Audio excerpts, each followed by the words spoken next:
It's been so long, I missed you. Well, maybe. Yes, I did. But I've been so stinking busy that I didn't have time to miss you too much, okay? So I've always had this little catchphrase in my brain, the daily dose with Jaci-O and reality check, right? And nobody's watching yet, but when I post this later, they can watch from the beginning. So I was inspired to make this video because I have a daughter that I'm adopting, and she got into an altercation. I'll start again. I have a daughter that I'm adopting that got into an altercation with one of her friends at school. So Friday I got a call saying I needed to pick her up, and no one wants to be told that you need to pick up your kid because they're getting suspended for the rest of the day and Monday as well. And so anyway, so we had to figure out what was going on, and it was yesterday or Sunday, maybe Sunday. She said, oh, let's go get my shoes from her, right? And they hadn't talked about it. They both were sent home. They didn't talk to each other. She was kind of joking, like, yeah, let's go get my shoes. And, you know, after they fought, right? They were both sent home. And so I said, you know what, that's a great idea. And I didn't have their number, so I said, and I knew where they lived because I took her home one time. So anyway, long story short, because I like to make short stories long, is that basically I went to her house, knocked on the door, and her parents came out, and I said, hey, I brought my daughter over to apologize. My daughter's like, I'm not going to apologize. I'm not going to apologize. No, I'm not going to do it. I said, no, you're going to do it. Whoa, no, I've never apologized. I'm not going to do it. I said, no, you're going to do it. This is part of growing up. So with that being said, we got there, and both girls were able to share their side of the story. And both girls were able to ask for forgiveness. And it was very awkward for them because I have discovered that these young kids, they don't communicate. They don't communicate. They just talk in short sentences, you know, little abbreviations. What is it? WYD, I'm bored, what you doing? Hey, like there's no conversation. I said, oh, what's up with their family? What's their story? Oh, I don't know. Well, this is my best friend. Well, do they have brothers? I don't know. What do their parents do? I don't know. Oh, are their parents married? I don't know. I'm like if you're such great friends and you know nothing about each other, how are you great friends? You know? So anyway, so after both girls had the opportunity to talk, you know, we made them look each other in the eye and apologize to each other. Now, the thing that blessed me about this family is they're not, the dad looks like, and this is not a derogatory thing, but he literally looks like he just came out of prison. Okay, he's covered in tattoos, head to toe. He wears a beanie, he walks with swag, you know, just, you know, you wouldn't want to walk down the street with him if you didn't know that he's cool, you know. And we were talking about how what happened basically is this one girl was telling my daughter, that her friend, the one that she got in an argument with, uses her and she wasn't a friend and all this stuff. And so my daughter, instead of going to her friend and saying, hey, I heard you're using me, or why are you doing that, and talking and having a conversation with her friend to clear up the concern, she allowed herself to be egged on by this peer group. I think it was like 2-3 some plus girls. And then the other girl's friends egged her on. And so instead of talking to each other and valuing each other and their friendship, they allowed themselves to be worked up emotionally and irrationally to the point where they got expelled because they were creating too much drama, you know?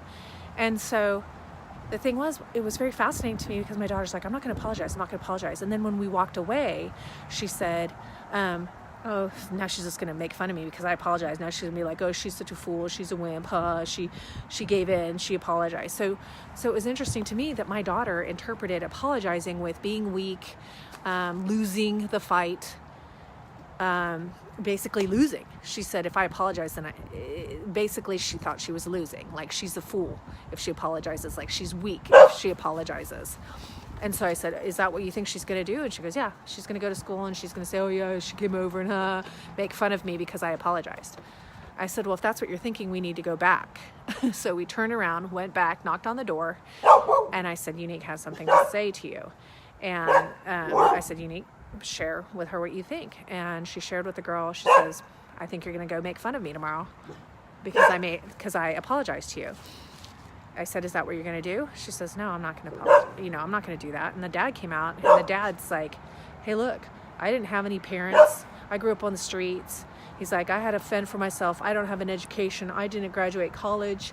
And he doesn't speak the best English, because he wasn't educated. And he's the first one to admit it. And he goes, and I tell my kids, don't get wrapped up in that stuff, because it doesn't matter. You're here to go to school, and if those friends don't want to hang out with you, fine. If they want to hang out with you, fine. But don't get pulled into the fight, because it's a waste of time. And here's this like total gangster looking guy telling his kids this, and he's like, now my son's graduated, my other son graduated, he's going to be a mechanic. I tell my kids, get an education. I didn't get an education. It's so important, so they do better than I do, and they can have a better life, because I didn't have any parents and I didn't have a family. And so I'm like, wow. So the interesting thing about this whole situation was these kids think that they're going to believe what everybody else is saying rather than go to each other and communicate. And then they don't want to humble themselves and apologize because they interpret it as weakness. So apologizing is not weakness. Apologizing is humility. I think humility means that you have the ability to be strong, and you have the ability to be tough and not do it, but you're willing to lower yourself and humble yourself, and that's strength to humble yourself, because it's hard. Sometimes it's hard to humble yourself. And so to humble yourself and just say, I'm sorry, and be willing for that person not to accept it and think you are weak. Because sometimes they won't accept it, and they'll go, no, I'm not going to accept from you, and you're I don't trust you, and I don't like you, and and you're thinking to yourself, why did I just do that? Why bother? They don't even accept it. You know what? It's because it's the right thing to do, and whether they receive it or not is not our problem, but we have to do the right thing, right? So yeah, I remember one time, and I'll make it quick. I had a friend, and she was pouring out her heart to me about something she had done wrong at work. Exactly. Meekness is not weakness. Very well said, my love. And then I said, well, it looks like God's wanting to deal with you regarding that, because you're a leader, and then you sent this email which disrespected your bosses. And even though it was true, you shouldn't do that, because you're creating a disruption in the workplace because you're a leader. She's like, yeah, but this guy does this, and this guy's cheating on his wife, and this guy's doing this, and this guy's done that. And I said, yeah, but the Lord's dealing with you on this. And she got so offended, she shut down, she stopped talking to me, and she like hardly even talked to me again. And I said, Lord, what did I do? She told me she wanted a mature sister to help her, to refine her, and like iron sharpens iron. And that's what she told me in our friendship. And I was like, Lord, how do I apologize for encouraging her in truth? Right? And for 6 months, I was just so grieved because I couldn't apologize. I'm like, I don't even know. I was trying to encourage her and love her like I do my best friend that is my mature Christian sister. Well, finally, after 6 months, I was praying, and I was like, Lord, I'm just so sad that, she got so upset. And the Lord said, write her an email and apologize. And I said, apologize for what? How do I apologize? And the Lord said, and this was not me, because I had no idea what I could apologize for 6 months. And the Lord said, apologize for not being quiet and just listening to her when she needed a friend. Oh my gosh. So I sent her the email. I said, I'm so sorry that I didn't just listen to you when you needed a friend, and that, would you please forgive me for not listening, being a better listener and a better friend. And she wrote me back. She's like, no, you'll forgive me. She goes, you were forgiven long ago. It's not you that needs forgiveness. It's me. She goes, I was so afraid. She said, I'm so afraid of intimacy. And when we became close, that was my excuse to run away from you. So when I humbled myself to apologize for encouraging her in the truth, and the Lord showed me how, just say, I should have just listened. I should have just listened to you. That blew my mind. So apologizing, saying I'm sorry, is not weakness, it's strength, really. And being able to accept whatever the response is, whether they receive it or not, and still don't trust you or not, that's okay, but at least you knew you did what the right thing was, right? So I'm just learning a lot. I've got a lot to share with you guys through this whole experience with my foster to adopt daughter.